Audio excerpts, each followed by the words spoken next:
We have, right.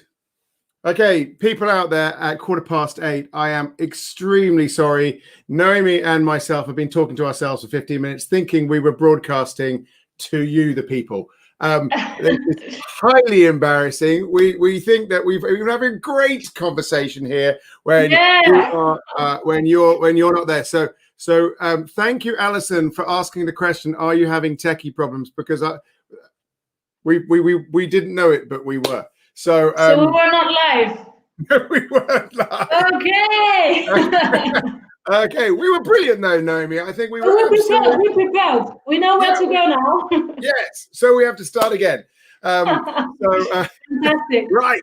Okay. So what should we talk about tonight, Noemie? Okay, let me think about it.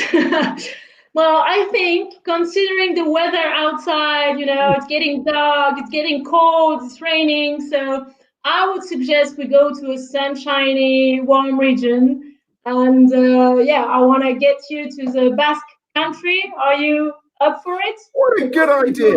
I think that's amazing. It's lucky that I pre-prepared some nice slides for us to go along with our little presentation here, even if we're running a little late. Right. Okay. Now because as far as we're concerned, hi Angus, nice to see you. It's quite possible. I think now we should change our plan, Noemie. I think we should eat some cheese because the people out there are they want to get it on the act. No doubt they've got cheese boards in front of them, hopefully a glass of wine, maybe even a Basque or a Bern kind of a glass of wine. So let's go, change the plan, go straight to cheese. What do you want to take us to? No problem. I'm ready for it. I've got here my nice Osso Irati Esquirou. So Osso Irati is a PDO variety. So we find many producers in the Basque country that will make this cheese with certain specific conditions that you won't find in other cheese. So there is what we call the cahier des charges, the list of criteria that the producer needs to stick to make this cheese. You can't call an Osso Irati if you don't do it in any other space of France or of the world. And what I've got here with me is literally the best cheese of the world 2018 from the World Cheese Contest in America and Wisconsin in 2018. Right. So it's the Esquirou. And Esquirou is really gathering the whole characteristic with even more intensity and some very nice subtleties that we're going to talk about. First thing, the Osso Irati is obviously sheep milk cheese, okay? Because we are in a region of sheep. We are in a region of shepherd, of pastoralism, where there are three important breeds that have been raised by shepherds for many years. Why sheep? Because they manage to adapt well to the climate and the condition of the region. We are in a region influenced by oceanic climate, in a region where there's a lot of rain, but it's also warm. So we want the rusticity of sheep to get adapted. And that's how we got to get nice hard cheese with sheep milk. Yes. Why hard cheese? Again, sheep milk can only be produced during 6 months of the year, because the sheep will be milked from December to June, no much more than that. And we need to make a cheese that will last the rest of the year. And we need as well to get cheese from the mountains that we can bring back to the valleys. So that's where the hard technology was created, was used. And this is a cheese where we're gonna cook the curd and we're gonna press it so it can last longer. So without expecting more in terms of sensory analysis of this cheese, you can see the color. I think you have it too. It's quite a yellow, intense color. And this is Well, I'm due not sure to I agree. I the think it's 6 got months of maturation. I think it's got a whiteness to it. I mean, it's nothing like as yellow as cheddar, for instance. It's a. Yeah, so yeah, you're right. But for a sheep milk, sheep is generally quite cream color. Mm-hmm, So for a sheep milk, it's quite yellowy. And mm-hmm. why? Because 6 months of maturation will intensify the grass yellow color. Yeah. And also, you find two type of Osso Irati. You find the big wheels of 4 kilos, or you find this specifically for the Esquirou, it's only 2.5 kilos.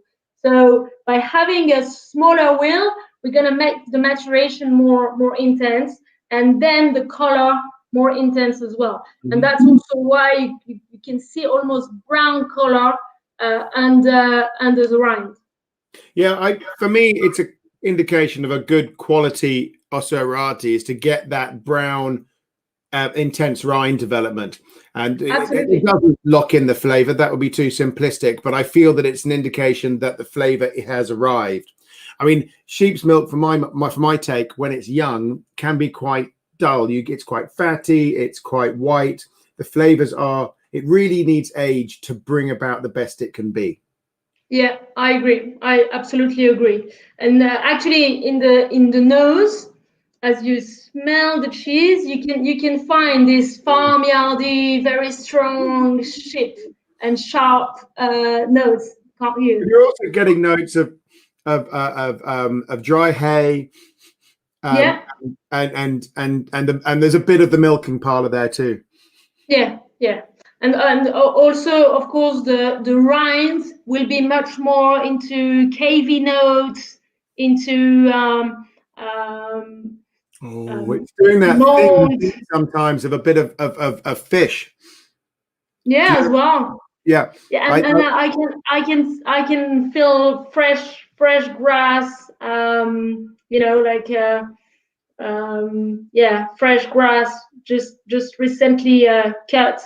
But that's what is interesting when you then try the cheese, and I'm gonna make some jealous here. So once you've passed the nose step and you eat the cheese, this is where the cheese is gonna open completely.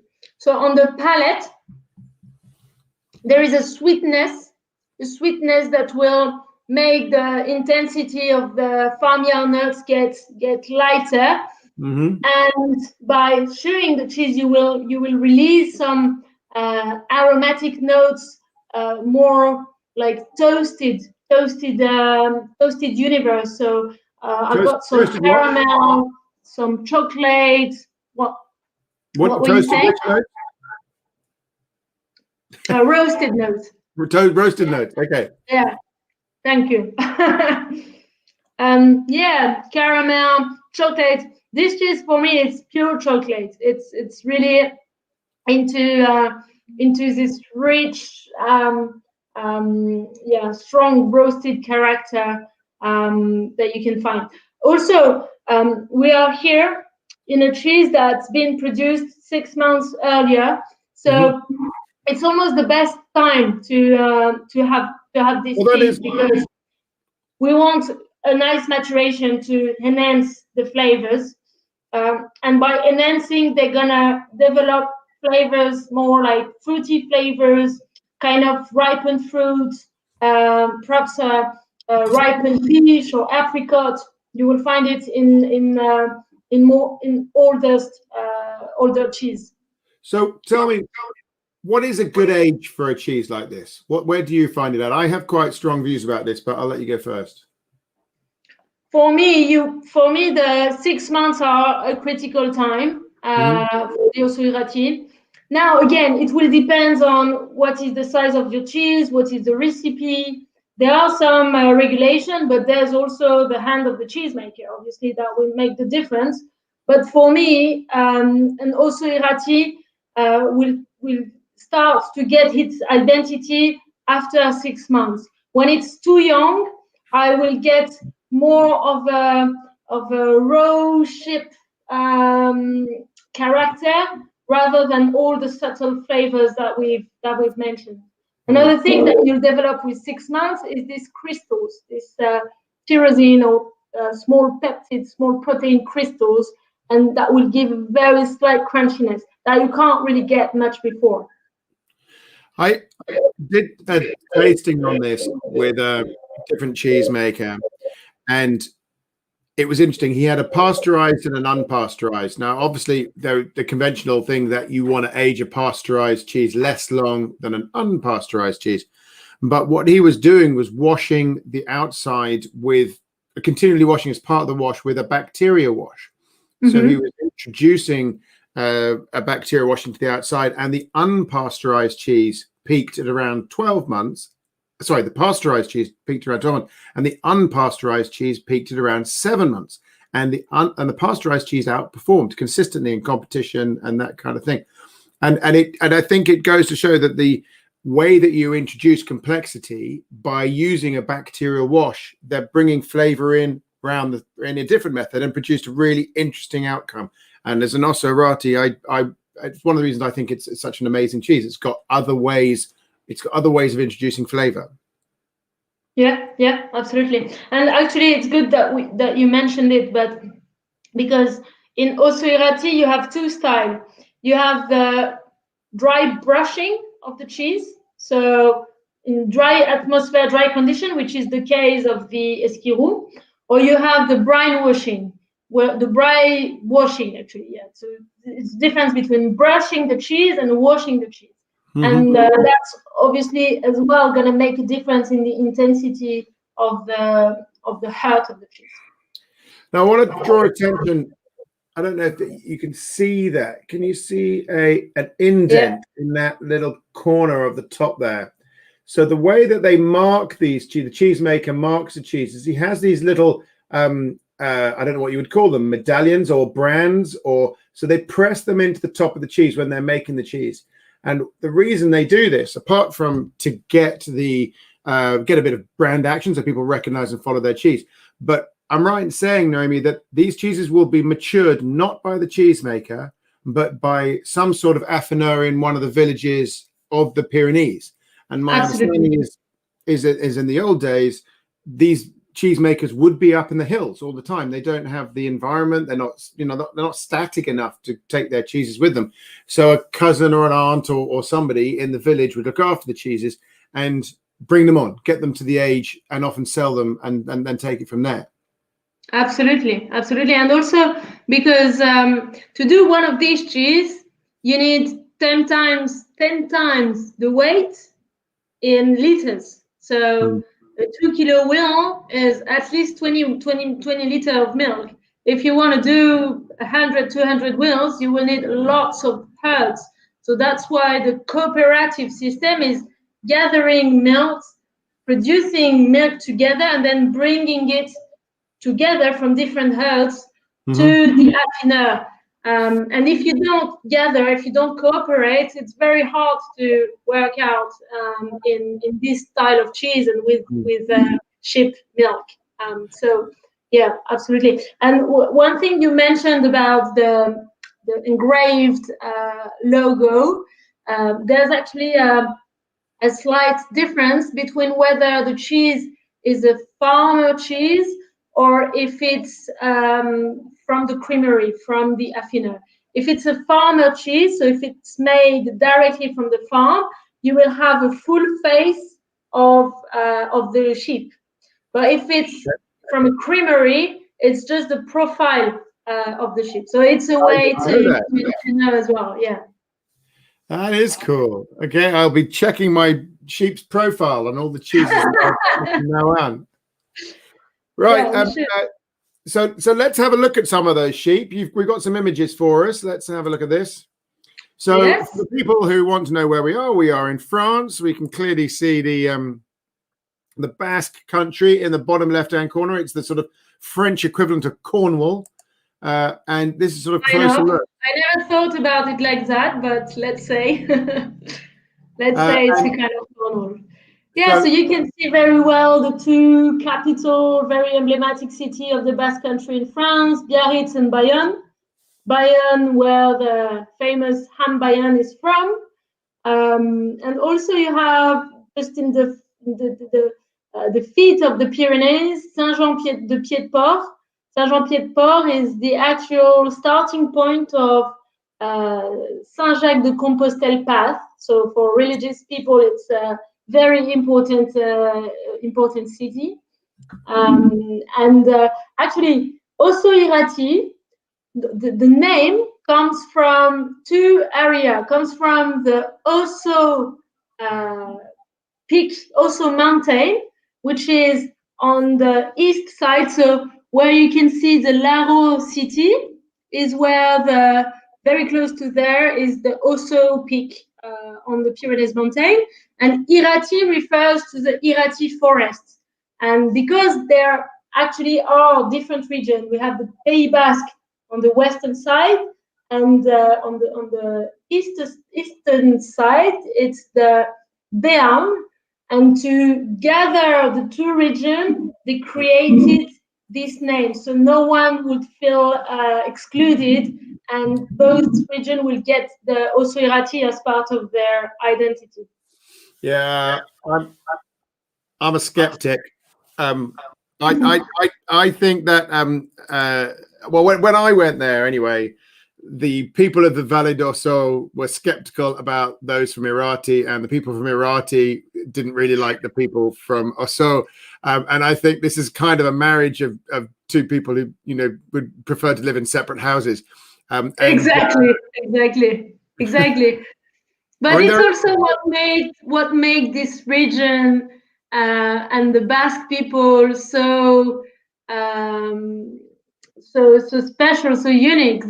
They really, the Basque country, the Basque tradition is of a really knitted community with strong traditions, with a proper language.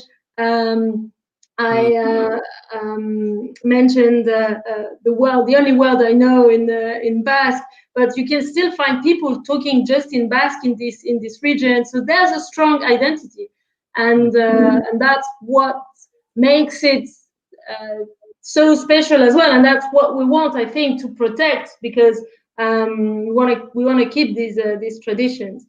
Well, let's meet the sheep. So these are the three breeds of sheep that are endemic to the region, are unique to the region. He's a handsome-looking person, or probably lady, to be honest. And who is she? Well, I introduce you to Black-head Manesh. Black-head Manesh is the most rustic sheep breed that you can find. It really can survive and keep producing milk wherever you put her. So sometimes in difficult conditions, or where the weather is not that great and the grass is not that green, they are very good producers of milk. So it's what it's renowned. So we can find a lot of this. And she's got a sister, actually, the next one, which is the ginger head. And ginger head remind her as the princess, okay? Because it's completely opposite. She does not want any difficulty. She barely tolerates the rough mountain area, but she's a great milk producer. So generally, she's in the biggest proportion in the herd. So who's that? And yeah, and the cousin. This is the Basco-Béarnaise. So Basco-Béarnaise, I would say it's in between both. It's a very good walker. She's very well adapted to long walking journey, and she will produce a nice amount of milk as well. So we have to bear in mind that these animals in this region will graze 2/3 of the year. So it's quite a lot of time outside. So they are overall, all of them very rustic, and they've been raised for hundreds of years. So the genetic have been developed for managing and adapted to this area. They like taking pictures as well. Yeah. Okay, so that brings us to our last cheese. Now, you've talking about the great heritage of this region. They've been making this cheese, and the sheep are bred into it. But this is the Bleu de Basque, which is frankly a babe in arms. Exactly. This is your piece is nice because you can see actually the real vertical strikes in the cheese, and that shows very well that it's a region. Let's face it, it's a region of hard cheeses. It's not a blue cheese region. It's a region where we press the cheese and we keep them for long time. And as we have the Osso-Irati or the Esquirol style, we can find other style, most known under the name of Tom des Pyrénées. And I think not before 2001, some cheesemakers decided to diversify and to try and incorporate the blue mold into the cheese. And this is where the Bleu de Basque were born. So basically, we will maintain the cooking of the curd, the pressing. We will drain properly the cheese as we do for Osso-Irati. We will have more moisture into the cheese. Why? Because we then will then want to develop the mold. So don't take me wrong, we have to put the mold from the very beginning. So as you do for Roquefort or Stilton, the mold is inserted in the milk, but you will then perforate it as you do for blue cheese production, and then allow the mold to develop from the center to the rind. And this is a very light color roll. It's really scattered throughout the cheese, and it will bring obviously the identity. With the time, it makes the cheese much more creamier. We are here in a quite young profile, so we can still find the firmness of the Tom style, but as it develops, it will get creamier. I don't think this is all are made like this, but you can see from this one that the holes, the lines have been pierced from the top. I don't know if you can see the needling pierced there, but it does not appear to have been pierced from the bottom. Is that typical of the cheese or just the cheesemaker? It's the cheesemaker. It's the cheesemaker. Every cheesemaker will have its own recipe, and the perforation of the cheese is part of the recipe. It's really part of the recipe. So it's almost like you've got two cheeses going on here. At the top, we've got the vertical strong lines, and then that peppering that is more towards the bottom, where you've got the mold is increasing amongst the cracks and the crevices of the cheese itself. Very, very different types of molding up there.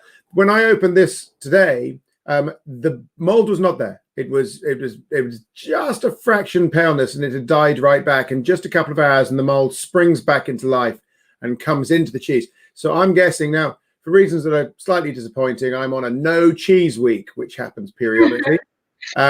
But I'm guessing that by the time I get to this cheese next week and can tuck back into it, we will see much more mold in the cheese, breaking open that curd, making it tasty. Very exciting. Yeah, that's true. That's so true. Same. I think we woke up the mold. Yeah. So now I believe that you've got a treat for us on the cooking recipe for. Go on, do one of your demos, Noemie. I want to see you. So I want to see you wield your culinary skills.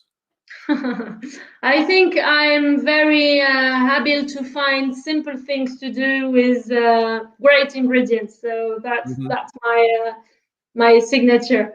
So one element, we talked about traditions, we talked about the Basque character. We didn't mention, I think, the Espelette pepper, which is a very typical ingredients in there. So again, we talked about the climate, the area. It will give flavor just in between the spiciness and the sweetness. So it's got very unique identity. It's a PDO as well, PDO product, Espelette pepper. And the Basque will use it, will generally leave it dry on the front of their house. You will find series of channels of Espelette pepper. It will dry, and then they will make it powder to make proper pepper, or also, and this is what I've done here. You can do nice Espelette chutney, and the Basque has reinvented a very simple recipe, which is a bit too simple, actually. So everyone's got something like that. This is a cheese toaster that will go to the oven straight away. So you use some fresh bread. We will get our osso irati slices that I pre-cut it, that I will put on top of the bread. And then we will place our Espelette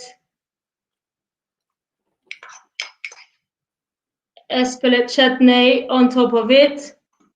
I close it with my 7th slice of bread, and there we go, straight to the oven.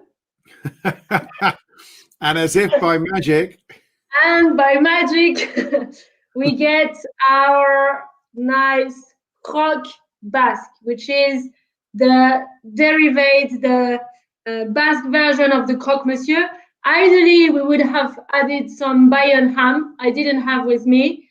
But yeah, it's very simple. It's just a great treat. It's very tasteful, and it's a good way to enjoy the osso irati, because you will balance the saltiness of the cheese with the sweetness of the chutney, and you will crunch it with the toasted bread. Sorry. I have to say, who says French cooking is complicated? Even I can do that. That seems very straightforward. I will make one. I must get one of those Espelette peppers.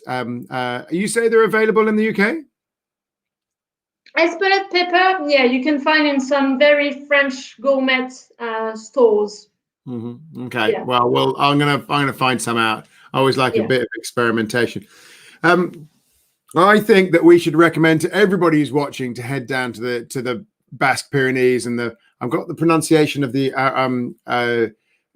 what was that other area you talked about? The Beaune near Laron.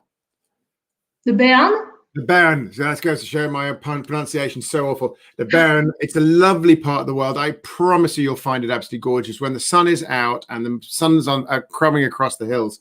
It is one of the most beautiful places of France I've ever been, and France is pretty packed. It is. If I may, and obviously hoping things get better. The best moment to go in this region is the first week of August. If you want to book it for 2021, first week of August, it's really literally 5 days and 5 nights of pure celebrations in the streets of Bayonne, of Biarritz. People are dressed in white and with a red scarf, and they're literally singing, gaming, dancing.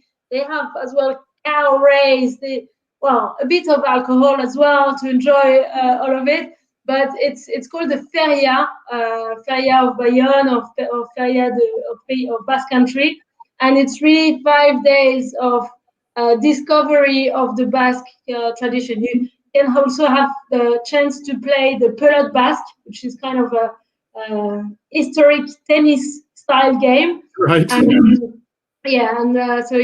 week of August is the moment to be there, but obviously you can go anytime as well. And That sounds amazing. Last week we were talking about doing an Academy of Cheese trips to Santiago. Now let's it's a bit easier to get to. Let's go down to Biarritz. I've never been to Biarritz. Apparently it's stunning.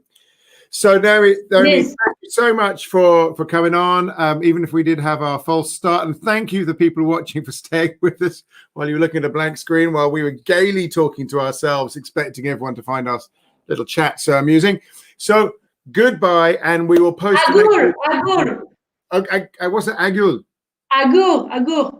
Agu. Okay, well, agu, everybody. Bye.